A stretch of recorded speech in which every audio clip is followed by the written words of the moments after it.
Hello, everybody. We're just waiting for our guests to get on. Thank you guys for joining so promptly. We appreciate it.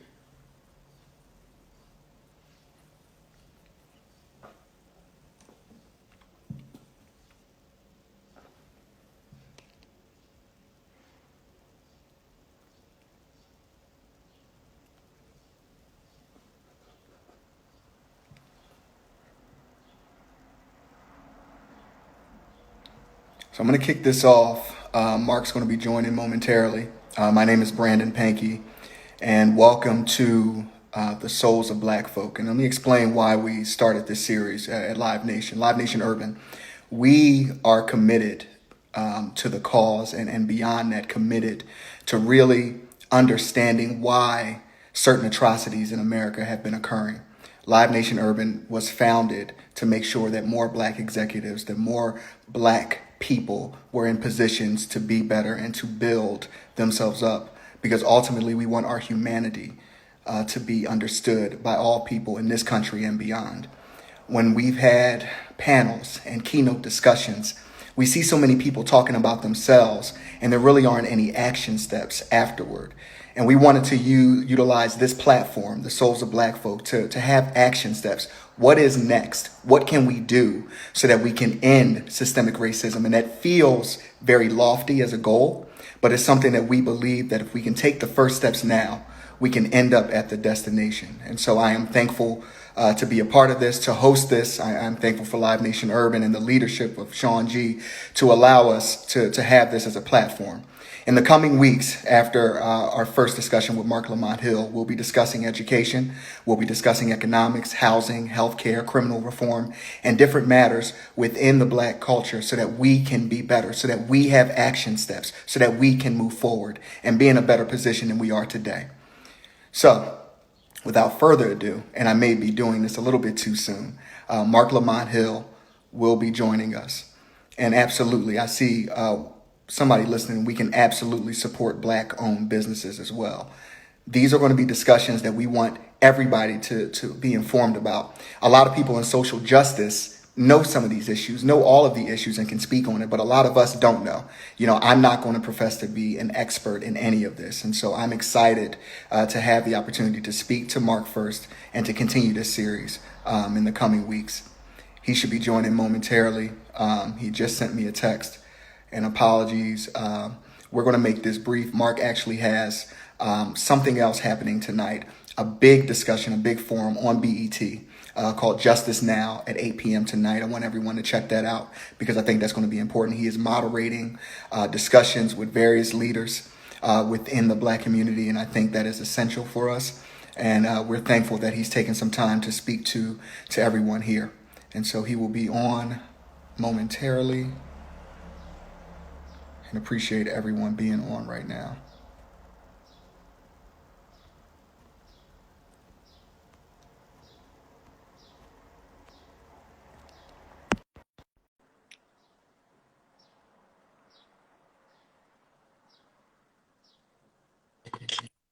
Connecting. What's up, brother? What's up, good brother?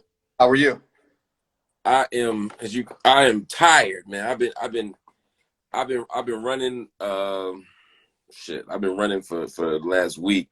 I don't want to complain because the things we're running for, all the battles we've been having to fight last week and a half, are good battles and they're worthy battles. So I ain't gonna be mad. But whew, I haven't been this exhausted in a long time. And unfortunately, it reminds me of when we were in Ferguson.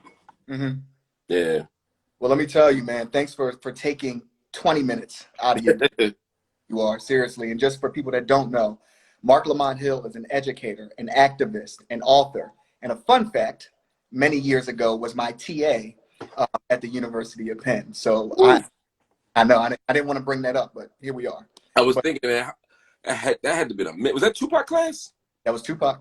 That was Tupac. Man, you was in the first big black Tupac class. So that was, man, yeah, that's been a minute, man. I'm feeling old. Yes, sir. Yes, sir. I'm feeling old. But nah, we're excited to have you here, man. So thanks so much for being a part of this. And I really want to kick off, really, we know what's going on, but from your perspective, some people are saying that, you know, this is looting or just a few bad cops or et cetera, making excuses. But talk about how the systems that have been in place in this country are causing everything, all of the events that are occurring today. Like if you can just go into that introduction and then we can go into the conversation. Yeah, man. I mean, what you're seeing around the country right now is a marvelous militancy. You're seeing people around the country saying we've had enough.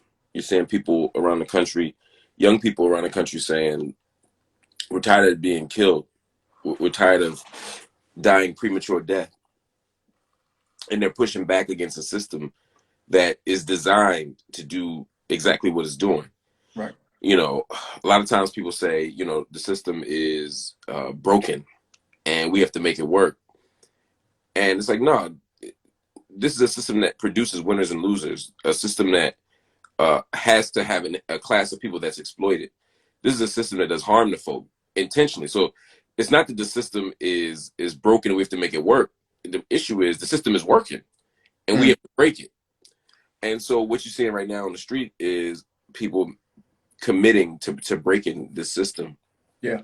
And the killing of Ahmaud Arbery, even what we saw in Central Park with Amy Cooper to Christian Cooper, harassing him in the park while he's bird watching. I mean, Right. he bird watch.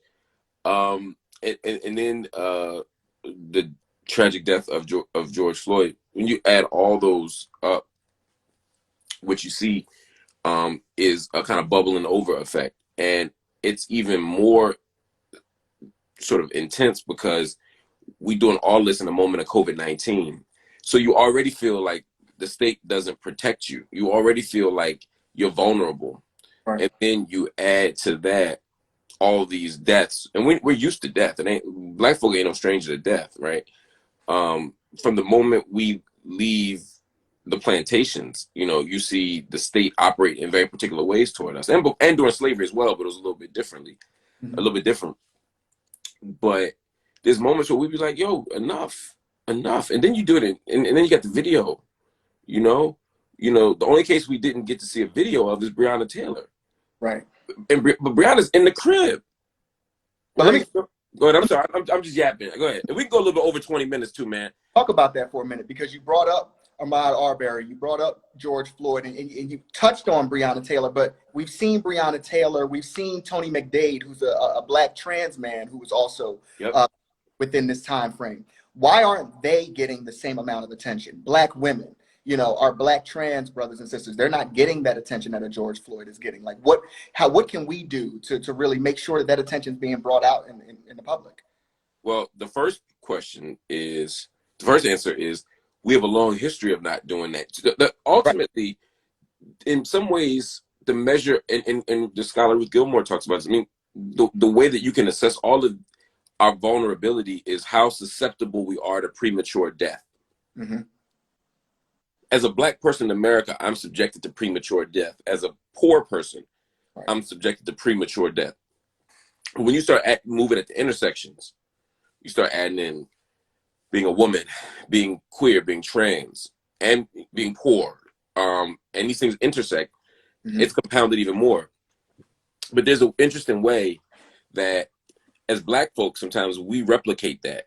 So we create space for black people, but black people become black men. Right. You know, so all the blacks are men, right? Mm-hmm. And all the women are white, as the old feminist book used to say. So when we make a crisis, or when we make a push during a crisis, we don't make it for everybody. We don't say, unfortunately, we don't point to black women. Oftentimes we don't point to queer folk. And part of it is because we're committed to proving our humanity against the measure of other people. And our ideal of humanity is being a straight black male, or being a straight white male. Right. So we do everything we can to replicate that. So you end up, not only do we not talk about black women, I mean, think about when Mike Brown dies in 2014. Sandra Bland died in 2014, the same way Eric Garner did. Right. Mia or Maya Hall, a black trans woman, died same time, same summer. We don't talk about that.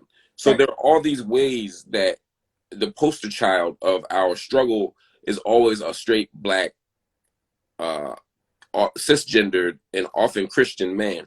And I'll add another layer to it. Mm-hmm. We also, because of our respectability politics, we also often make them middle class, or make them at least aspirational to that. So we'll tell a story about Mike Brown, like, yeah, he was going to college on Monday. You Mm-hmm. know, when we show a picture of Trayvon, we put Trayvon on a horse. You know, all the ways that we talk about these people is to make sure that they're good enough or decent enough or Right. worthy of of living. And the truth is that I shouldn't need to be special. Christian Cooper got harassed in Central Park. He didn't need to be a Harvard grad or bird watch. What if he was smoking an L? What if Exactly. you know what I mean? It shouldn't matter. What if he wasn't polite? It shouldn't matter. You know, what if you went to ICDC and not Harvard? It shouldn't matter. Mm-hmm. None of that stuff should matter.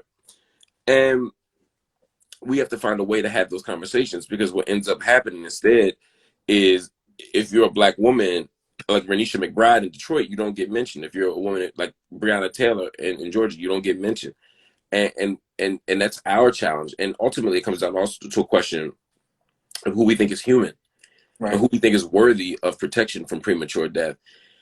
And a lot of times we don't think women are. We don't think black women are. We don't think trans folk are. We don't think non-gender conforming civs are. We don't think poor people are. And it's crazy, but it's our reality. And how do we circumvent that then, Mark? I mean, particularly because Black women are the foundation of our culture. Like they do everything to make sure that we're uplifted every day, and we're not doing enough for them. Like, how do we make sure that they're being respected in these times and just every day? How do we do that? Yeah, we have to believe it, right? It's not enough to just talk about it. We have to actually believe that women are uh, human beings, and unfortunately, that's still a radical belief for a lot of us. We have to practice it in every dimension of society. That means not just when somebody gets killed, but interpersonally, we have to recognize that we have to recognize our role and complicity in this. You know, as many black women who die at the hands of the state, there are other ways that black women are harmed by the state that we need to pay attention to. Mm-hmm. You know, eviction. There's a wonderful book. I don't know if I don't see it right now, but there's a book called Evicted. You know, in some ways that gets at a lot of this stuff. You know, in the same way that black men, first of all, black women are incarcerated at increasingly high rates.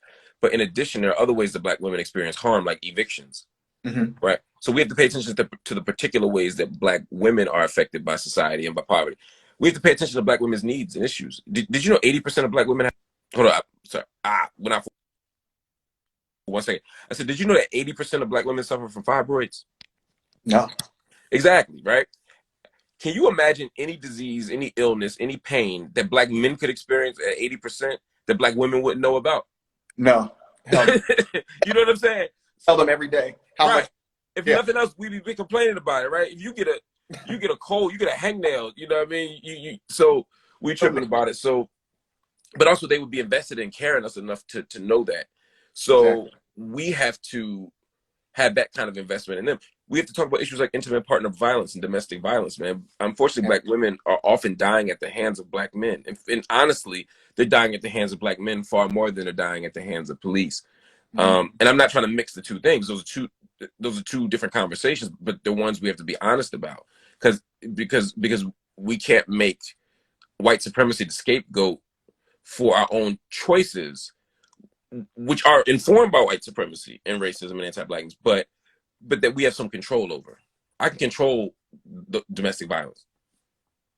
So is that one of the action steps, so to speak? I mean, making sure that the things that we have control over, that we actually take control over those things. Because again, as you stated, and I'm 100% in agreement, the system is working for those that the system is supposed to work for. Yeah. So what we're supposed to do now that we know that the system is working the way it is, it's we're in this stage or this phase of militancy to make sure that this is sustainable and that we can actually have actionable things that we're doing so that tomorrow after blackout day is done, it's not whitewash Wednesday and every other day after that. Right. Yeah. I think that's true. I mean, we need momentum. We need actionable stuff. I mean, I think making the choice to learn about Black women's issues, making the choice to manage our interpersonal relationships is important. I think as organizers and activists, the action step is to, well, actually, let me take a step back. Letting women lead is or creating space for women to lead. It's not as if women need to be encouraged to lead.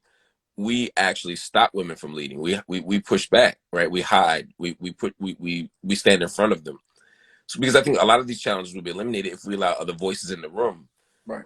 But if straight Christian heterosexual cisgendered men are running everything, then it's going to be very, very difficult to hear those other perspectives. But when we let Fannie Lou Hamer talk, Right. instead of silencing her, it wasn't just about seating a party. It was about creating space for dialogue about our particular needs. Mm-hmm. Black Lives Matter. One of the most important developments in terms of wide scale mass action didn't just create more space for Black women, although it was created by 3 Black women, Opal Tometi, Alicia Garza, and Patrisse Cullors.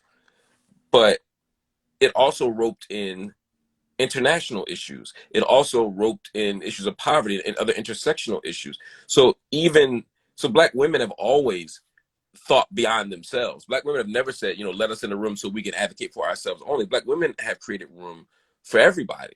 Right. So when we create space for Black women leadership, we get new opinions, we get new perspectives, we get a wider range of sensibilities, and honestly, we have a richer ethical vocabulary. So I'm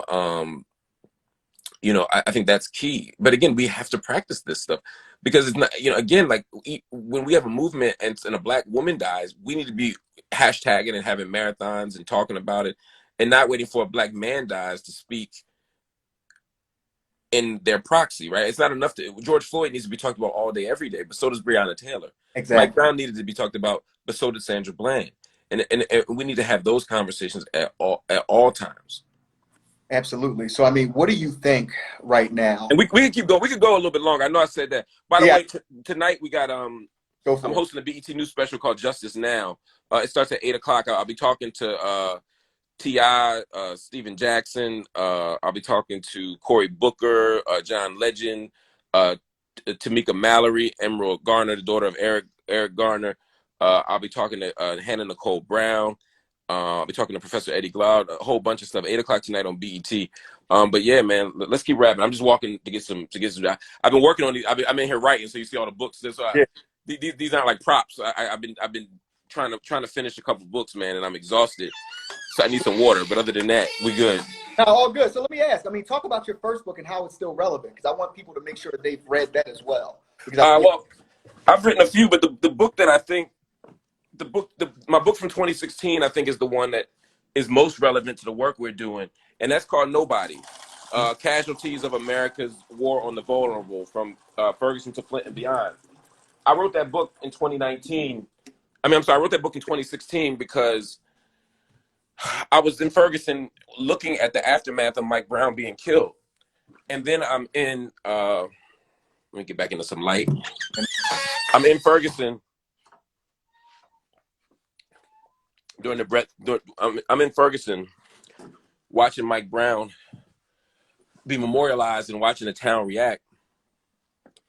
But I saw a deeper story about what it meant to be Black in America. And so I told the story of Mike Brown's death, but I also talked about Freddie Gray in Baltimore, and Sandra Bland in Galveston, Texas, and Katherine Johnson in Atlanta, another Black woman who the cops kicked the door in and shot her. And she was like in her 90s. So I say this to say, so many of the stories we're talking about right now, I wrote about 4 years ago. Even the COVID-19 thing, I'm writing about the Flint water crisis. It's an interesting. I'm sorry. Somebody asked here real quick, yeah. why T.I. and why not the actual people fighting the fight? I'm sick of listening to famous people. That's a fair critique. We do have people on the ground. There are people from the Gathering. There are people from Justice League. There are people from the Women's March. Mm-hmm. There are young people from Minnesota on the ground who are marching in the front lines that'll be on the special as well. Okay. Often, unfortunately, and this is the trick of it, I think whoever asked this question is really important. Is important, smart question. if I announce names that nobody knows, then people don't watch it. Mm-hmm. So a big part of it for me is being able to say, all right, come on through for Ti, come on through for John Legend, come Right. on through for Cory Booker. But I hope when you get there, you'll get to sit with these sisters who are organizing on the ground, these young brothers who are leading the marches um, who are leading the marches in Minnesota and around the country. So I promise you, everyone will be there. No doubt. No, we're definitely going to tune in for sure. Let me ask you this. I mean, because I have a child, there's so many people that are listening that have children that are part of this 2020, which is not just what's happening now, but COVID-19 and really trying to teach them and help them understand. Can these types of conversations really be incorporated into school systems? What is the drawback or the holdup for allowing this to be taught so that it's not me having a TA and somebody like you and learning about this by the time I'm 19, 20, but it Right. happened when I'm 7, 8, or 9. Yeah, I'm writing a book right now, literally, trying to finish it in the next 6 weeks, called Schooling Abolition. Mm. And one of the things I'm trying to talk about in schooling abolition is how we can do school in a way. I want us to think about. I'm sorry, I'm an old man. I be forgetting to plug all this shit in. All Uh, good. um, One of the things I want us to do. What's up, Wallow? Yo, Wallow, check your DM, bro. I've been trying to get a hold of you, bro. Check your DM. I love And that brother, man. He's doing important work. sorry, go ahead. What'd you say? I'll Wallow a call. I just wanted to, because I saw Oh, so it's a circle. It's a circle. But one of the things I'm trying to do in this book is say, how can we do school in a way that changes our understanding of what's possible, right? Mm-hmm. So the games we play, I'm from North Philly, right? So we play in the we ain't have it was we had Atari and Nintendo and shit, right? But other than that, we ain't have a whole lot, right? So in the street, we play games like Manhunt, we play games like Catch a Girl, Freak a Girl, or Catch a Girl, Get a Girl, all these types of games, right?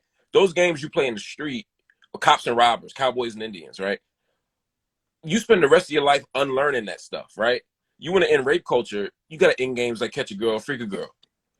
You want to end settler colonialism. Part of what you got to do is end games like Cowboys and Indians, because when you play Cowboys and Indians, who's the good guy, who's the bad guy? Always the Cowboys. Cowboys.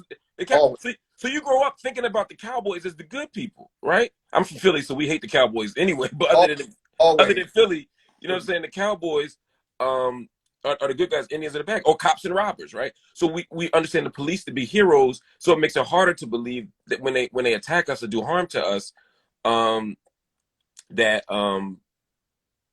that's not legitimate. So Right. part of what I want us to do in school is reimagine the games we play, reimagine the stories we tell, reimagine what social studies looks like, reimagine what history looks like, reimagine each part of school, reimagine what school discipline looks like, right? Because right now the way schools work is you do something wrong, you get put out. I mean, you cut school, what do? They kick you out of school. Out of it. Can you I mean, imagine? I mean, look at we used to happen all the time. You get cut in school, you get suspended. So you ain't want to go to school, you cut school, so we put you out of school. That but ain't look, really a punishment. but Mark, look at school, right? Look at the way schools are even structured and how they're built. These insulated places that have bars on the outside of them. When you're in trouble, you get kicked out. When you do Right. something as a grown up, you go to jail instead of reform. So Right. that, it's literally what I'm being taught at 9, 10 is also being applied to when I'm an adult and being taught more to us as Black men than other groups. That's exactly my point, right? Yep. We prepare. School prepares you for things. Yep. School, Yep. right? The whole reason school is designed the way it is for working class people is to prepare you for work. You get taught to go somewhere early, get a break in the middle of the day, Yep. right? Follow directions for 8 hours and then go home. Yep. Right? It's preparing you for labor Labor. in the market. Middle class schools ain't like that. You go to middle class school, my daughter, they be sitting on lawns and shit, right? They don't have a whole bunch of worksheets. They get Mm-hmm. to think for themselves. They're being prepared to be managers and thinkers. Other people are being are prepared to be workers. But similarly, we're also preparing people's bodies for prison. And so we have to reimagine it. I mean, we can literally map the relationship between who can read and who can't, who's getting suspended and who isn't, who's getting kicked out of school and who's not, to how many prisons we're going to need in Right. 20 years. They can literally look at those numbers and say, wait a minute, oh, they can't read in the school? Mm-hmm. Oh, oh, we know how many prisons we're going to need. So we got to change the mapping of that as well, right? We got to change the relationship between that as well. That's right. And just, you know, because I know you're giving me a couple more minutes, but I want to make sure you have time for what you have to do later. What's up, DeAndre? One of the things I wanted to talk about really was you've been talking about it over the past week or so. Talk about this being an uprising versus looting versus rioting, because I think it's important for people that may not have heard you talk about this and frame it in that perspective. It's important for them to hear this. You know, Black people do things, and there's always an instinct to think about what we do as irrational and mindless. Yeah, is that Tiffany Lawson from NAACP? That's one of my heroes. That's my old head. That's my mentor. That's my big older sister, much older sister. Yes, this is the red cup, but see, that's the problem. Y'all assume because the Black man got a red cup, it got to be something crazy in it. It's actually spring water, and had you been here since the beginning, you would know that I just went downstairs and filled it with water. But it will be some other shit in this cup in about an hour. I just gotta finish the work. There's no shame in my red cup. This just happens to be water. See, she got me all off my square. What was he talking about? Oh yeah. So we assume that Black folk do stuff just to do it. So we ignore the ways that there might be organization and thought to what we do. When you say riot, a riot is when people just wild out for no reason. A riot is what happened when the Phillies won the World Series and I ran up South Street trying to get home. And I'm looking at people tearing down signs and peeing in the bushes and kicking in car windows because they won, right? That's a particular type of thing. That's a riot. What we're seeing in Philadelphia, Minnesota, New York, everywhere are uprisings. They are political statements. They are mass actions that are designed to get the system to respond. We are scarring public tissue. Now, let me be clear. That doesn't mean that every single thing that's being done in these actions is strategically wise or the best way to handle something. I'm not saying that every single thing people are doing is right. That's not my point. But when you call them riots, it makes it sound like we just some savages running up and down the street doing wild shit for no reason. And the truth is the state is killing us. They say, well, why would you tear down stuff? They didn't kill you. No, but white supremacy pays attention to two things. As David Banner likes to talk about this a lot, my brother. The loss of property, the loss of money and the loss of life. And I don't want us out here killing nobody, and I don't want us out here breaking nothing. But the truth is, it's only when white folk feel as unsafe as Black people feel every day that they pay attention. We only get arrests. We only get these types of analyses and responses when we do these things. I would love if people listen to a good march. I would love to write a strongly worded letter for people to stop killing us, or at least to arrest the people who kill us. The problem is we don't get that. So if you disagree with the rebellion, cool. If you say, look, don't burn down your own community, I understand that analysis. But let's at least understand where it's coming from and not think that we're doing it for no reason. Right. Perfect. I mean, that's, I wish we had more time, brother. We could do this again, man. Yeah, we're going to have to do it again because I think it's critical and it's important. I mean, just one last thing. Give me one thing that somebody can do right now that doesn't have any experience in social justice or activism, but they want to do something right now. What can they do? I'm gonna give you a few, and then I'll talk real fast. One, donate to an organization. I want you to join an organization, right? But at least donate to one. There's bail funds right now, or we can support people who are sitting in jail right now because they resisted. Right. And even if you're a non-violent person, a lot of these people got locked up for I've seen people in New York who are journalists getting locked up. So donate to the Minnesota Bail Fund, the Philadelphia Bail Fund, the Mother's Day, bail fund. All these things are Philly Bailout Fund, excuse me. NAACP.org. You can go there and donate. Donate to these organizations, right? We live in a world where everybody wants to create their own thing, to build their own thing. Because everybody goes live, everybody got their own page, everybody got their own account, everybody got their own brand, that we think so individualistically that when you talk about organizations, people say, oh yeah, I'll go start an organization. Oh, I think I'm gonna build something. Right. We can't have 50 Black people in 25 organizations with everybody president and vice president. We need organizations that have people working. So join an organization, donate to an organization, register to vote. Voting is not the answer to everything. Voting is not a strategy, it's a tactic, right? But it's an important tactic.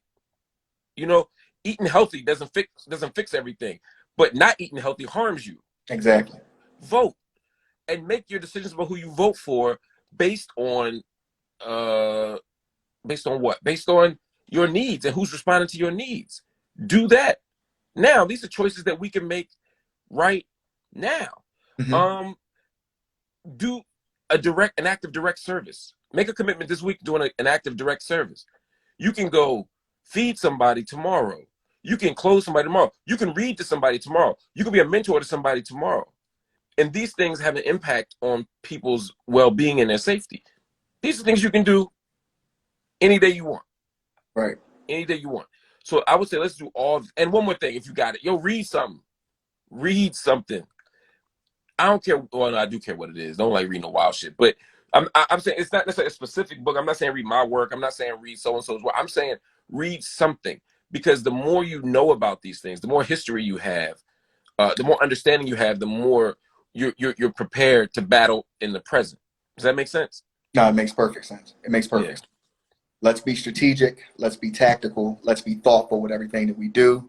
Marc Lamont Hill, thank you so much, brother, for being here, man. And Well, we'll it's my pleasure, brother. Everybody, again, 8 o'clock tonight. there we go. BET. It's called BET Justice Now. I'll be hosting it again. There's a whole bunch of young activists on. There's a whole bunch of organizers on. We got the NAACP president on. We got Senator Cory Booker on. We got again, we got Ti. We got John Legend. We got so many people. We got Stephen Jackson, a dear friend of our fallen brother George Floyd. We have so many people here. It's a dope thing. We'll be doing some other stuff later in the week, but make sure people check it out. Again, brother, I appreciate you. I appreciate everything you're doing, and whatever you need me, just holler. I appreciate it. And All right, Brandon, peace. those are black folk. Thank you, everybody, and we'll be back next week. Same time. Take care and be safe.